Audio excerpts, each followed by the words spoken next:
ನೀವು ತಿಳಿದಿದ್ದೀರಾ, ಈ ಮೃದುವಾದ ಕ್ರೀಮಿ ಚಾಕ್ಲೇಟ್ ಒಂದು ಕಾಲದಲ್ಲಿ ಮಾಡೋದೇ ಅಸಾಧ್ಯವಾಗಿತ್ತು.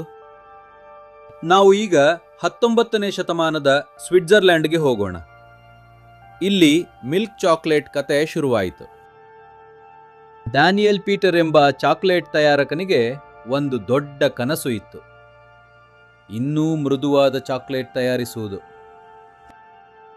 ಆದರೆ ಒಂದು ಸಮಸ್ಯೆ ಇತ್ತು, ಚಾಕ್ಲೇಟ್ ತುಂಬಾ ಒಣವಾಗಿತ್ತು, ಹಾಲಿನ ಜೊತೆ ಮಿಶ್ರಣವಾಗುತ್ತಿರಲಿಲ್ಲ. ಅದೇ ಸಮಯದಲ್ಲಿ ಅವನ ಸ್ನೇಹಿತ ಹೆನ್ರಿ ನೆಸ್ಲೆ ಒಂದು ಕ್ರಾಂತಿಕಾರಿ ಆವಿಷ್ಕಾರವನ್ನು ಪರಿಚಯಿಸಿದರು, ಕಾಂಡೆನ್ಸ್ಡ್ ಮಿಲ್ಕ್. ಕೋಕೋ ಮತ್ತು ಕಾಂಡೆನ್ಸ್ಡ್ ಮಿಲ್ಕ್ ಸೇರಿದಾಗ ಅದೊಂದು ಅದ್ಭುತವಾಯಿತು.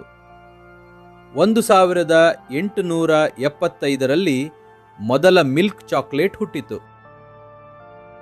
ಸ್ವಲ್ಪ ಸಮಯದಲ್ಲಿ ಈ ರುಚಿಕರ ಆವಿಷ್ಕಾರ ಹರಡಿತು ಮತ್ತು ಕಾರ್ಖಾನೆಗಳು ದೊಡ್ಡ ಪ್ರಮಾಣದಲ್ಲಿ ಚಾಕ್ಲೇಟ್ ತಯಾರಿಸಲು ಪ್ರಾರಂಭಿಸಿದವು.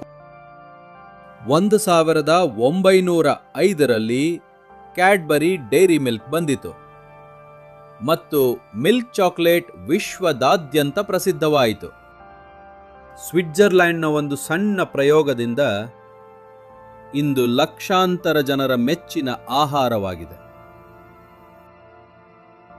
ಮುಂದಿನ ಬಾರಿ ನೀವು ಚಾಕ್ಲೇಟ್ ತಿನ್ನುವಾಗ ಅದರ ಹಿಂದೆ ಇರುವ ಸಿಹಿ ಕಥೆಯನ್ನು ನೆನಪಿಸಿಕೊಳ್ಳಿ.